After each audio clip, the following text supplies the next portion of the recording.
All right, hello and welcome to lesson 8 of Last Epoch University. In lesson 7, yesterday we covered part 1 of defenses.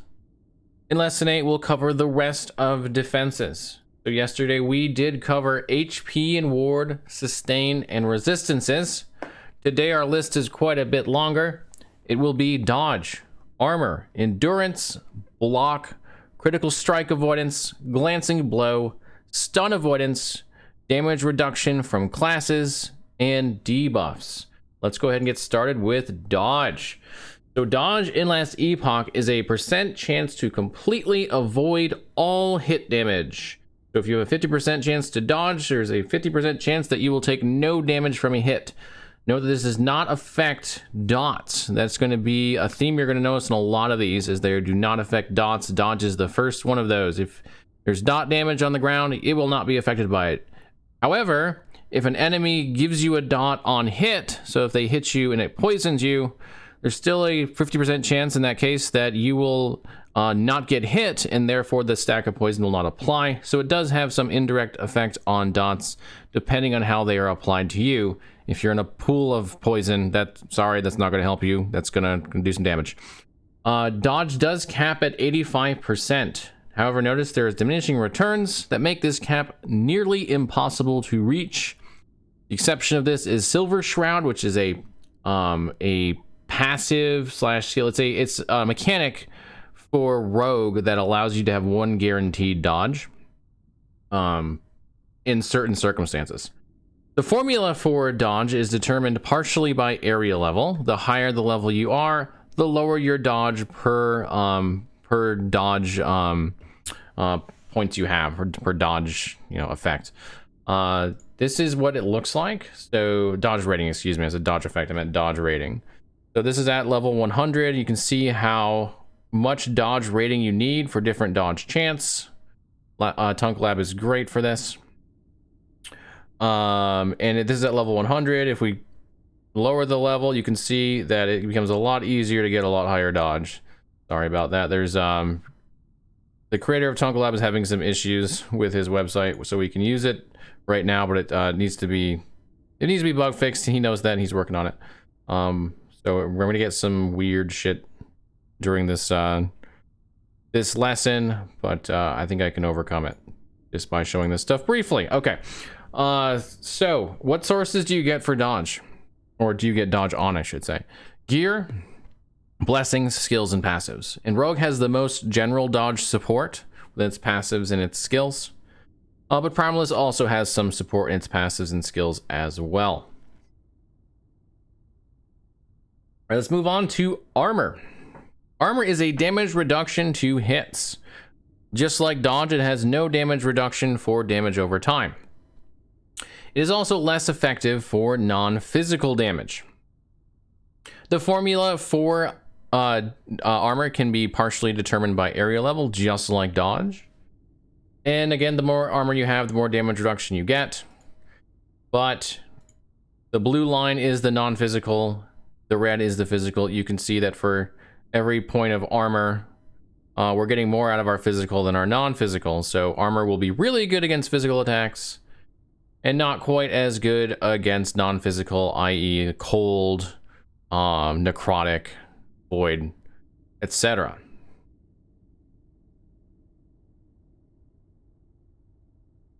Just like dodge, the sources for this are gear, blessings, passives, and skills. And most support for this is coming from Sentinel. But there is some support in basically every class. I can't think of a class that doesn't have some armor somewhere. All right. Endurance, a much newer mechanic. It's been out only a few patches. It's a little bit more complex, but it's really not that complex once you get a basic grasp of it. There are two parts to endurance. One is how much damage reduction you will get from endurance. This applies to all damage, including dodge. So unlike dodge and armor, you will get damage reduction if you stand in a poison pool from endurance if endurance is being activated. Your baseline damage reduction in endurance is 20%, but through gearing and passives and so forth, you can get all the way up to a cap of 60%. The second part of endurance is called endurance threshold. This determines when endurance kicks in, and it's based upon your health. So if you have 1,000 health and you have 300 endurance threshold, when you reach 300 health, you will get your endurance damage reduction to kick in. Anything above your endurance threshold will not provide any damage reduction from endurance. So you want a higher threshold in comparison to your health. If you somehow manage to go above your health with your threshold, which is very difficult to do, you will have all of your health protected by endurance. As far as threshold goes, how it works mechanically, baseline, you have 20% of your HP covered by threshold. No matter how much HP you have, 20% of it will be covered. So if you have 1,000, you have 200 threshold. If you have 2,000, you have 400 threshold. If you manage to have 5,000, you have 1,000 threshold. That's just baseline. It can also be increased by base threshold or by percent threshold in the druid tree. There's a note at the top of the druid tree that gives you 1% of your HP as threshold, and there you can put 10 points into that, so you get an additional 10%. So instead of 20% of HP, you'd have 30% of your HP covered by threshold if you took all 10 points in that passive. Otherwise, you can get endurance threshold on gear and other passives and skills, and this is almost always, if not always, just a number. So like, for example, you might get 74 endurance threshold, which will literally cover 74 of your HP with endurance. So if you had 300 threshold before getting this item with 75, you now have 375 threshold. It is worth noting that a single attack can be partially affected by endurance if the attack puts you under the threshold. This is really important because mechanically, if endurance did not kick in unless you were already in the endurance threshold, then you could get one shot without ever having endurance kick in. But endurance is meant to be a mitigation against one shots.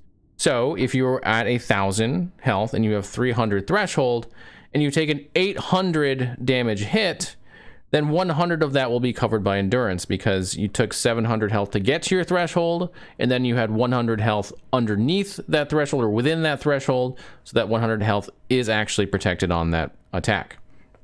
Sources for endurance, similar to the other True Dodge and Armor, gear, blessings, and Primalist passives in particular.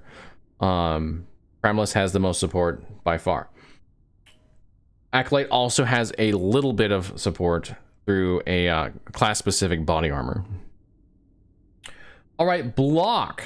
So block is a chance to reduce a portion of hit damage. This is similar to armor, but works independently of armor.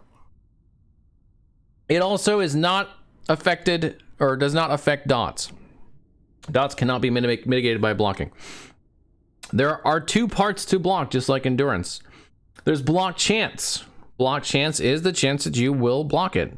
There is no diminishing returns on this, but it is very hard to get 100% block chance. I don't believe it's impossible anymore, especially with legendaries, but it is difficult to do so.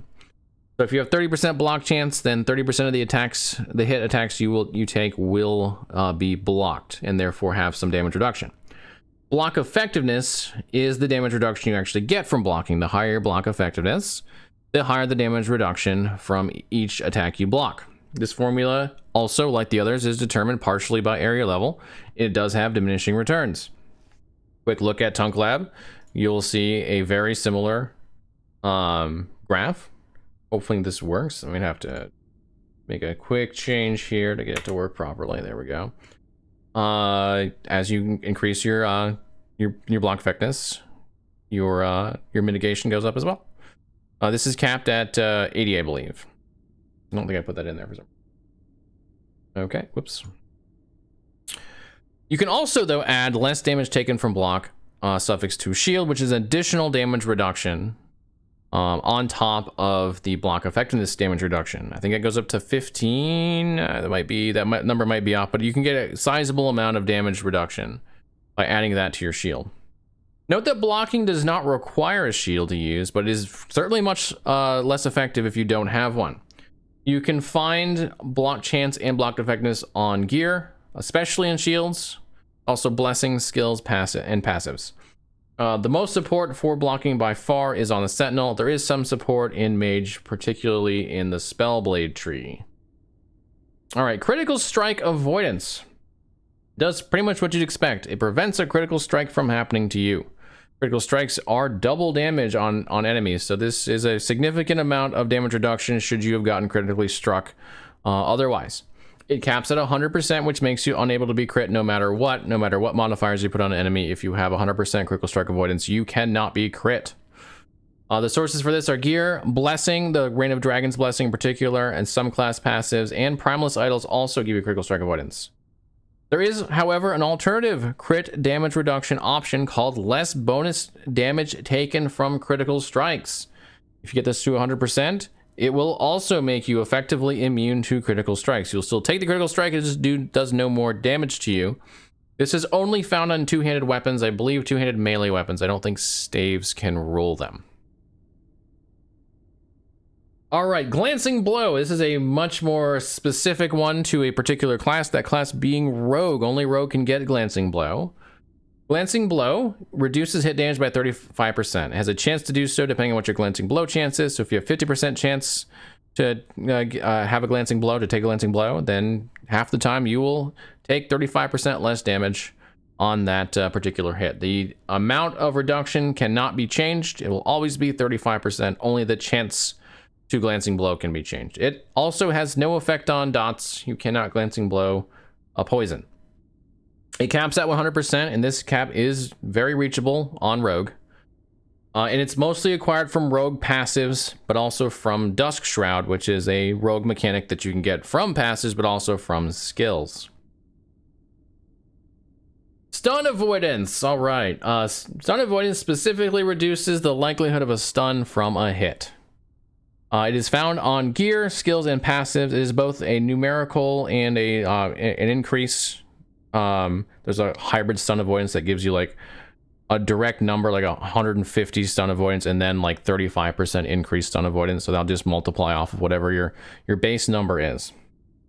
Stuns can also be reduced by reducing damage taken or increasing HP or the ward pool. Now there's an actual what's the word I want? Formula. Yeah, formula is the word for this that we could go through to explain exactly how stun works. If you want to see that, just press G to open the game guide in game and put in stun or stun avoidance, and you will find it.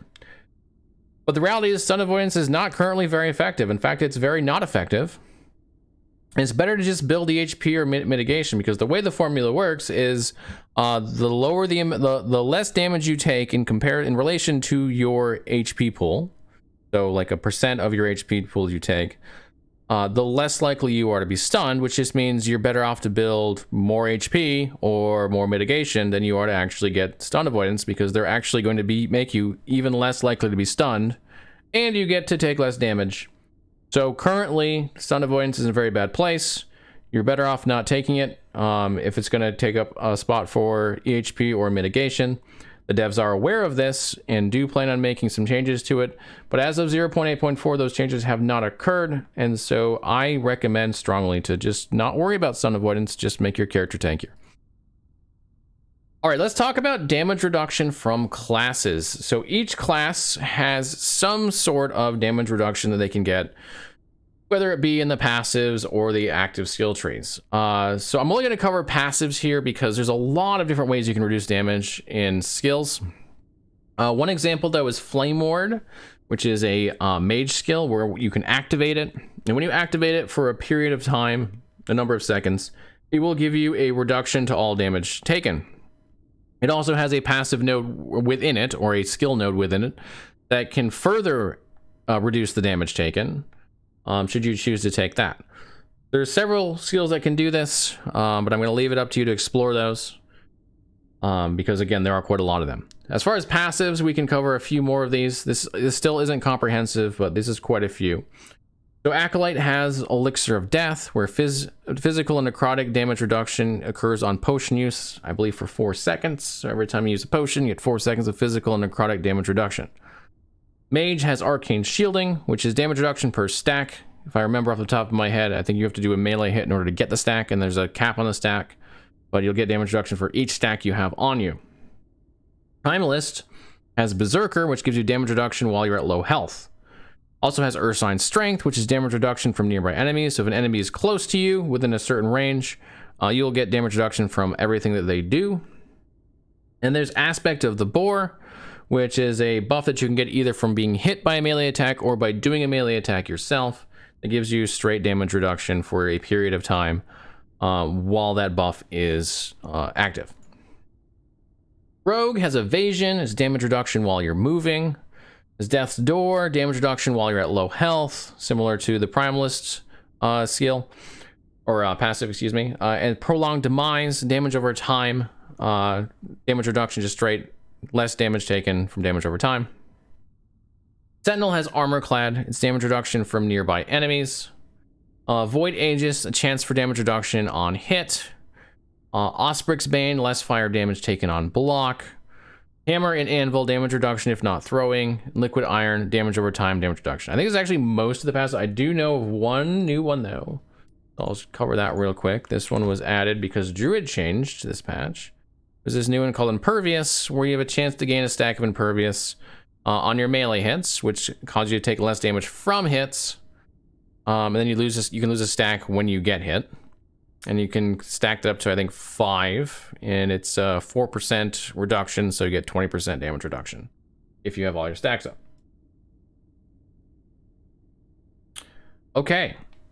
This is really important. A lot of people misunderstand this. So what if you have multiple damage reduction sources? Let's say you've got 50% damage from block. You're playing Rogue. You have 50% reduction from Glancing Blow. You have 25% damage reduction while moving from the passive. So if you add all that up, that's 110% damage reduction. Does that mean you mitigate all damage? No, it does not. The reason is because damage reduction sources are multiplicative with each other, not additive. So for example, if you had 100 damage attack coming in at you, if something hits you for 100 damage, and you blocked it, and your block damage reduction, as we covered in the example, is 50% in this case. So half that damage is reduced by the block, so you're down to 50 damage. Now Glancing Blow kicks in, takes off another 35%. You're left with 0.65 of 50. That gets you down to 32.5 damage taken. You still have DR while moving though, so you take that 32.5 damage after the first two mitigations, and then we multiply that by 0.75. That's what's left over with the 25% damage reduction. And you're down to 24.375. So significantly less than you would have taken. It's a little bit more than 75% total damage reduction, but certainly not making you invincible. Do note also that the order does not matter with which the calculation determines which damage reduction happens. Because it's multiplicative, it'll always result in the same total damage reduction. So I've had people ask in the past, well, do you block first or do you Glancing Blow first? Or which happens when? It doesn't matter. It makes no difference whatsoever to the calculation. You'll always come back with the same number regardless. Okay, moving on to debuffs. This isn't technically damage reduction in the same sense. Instead, what you're doing is reducing the enemy's damage, which thereby reduces the damage you take. So the first example of this is Frailty, or type of this, because these are all of the types currently in the game. Frailty reduces damage dealt by 6%, and it stacks up to 3 times, meaning you can get 18% reduced damage dealt by the enemy. This is found mainly on gear, skills, and blessings. Major source of this is weapons, but also amulets, gloves, and I think your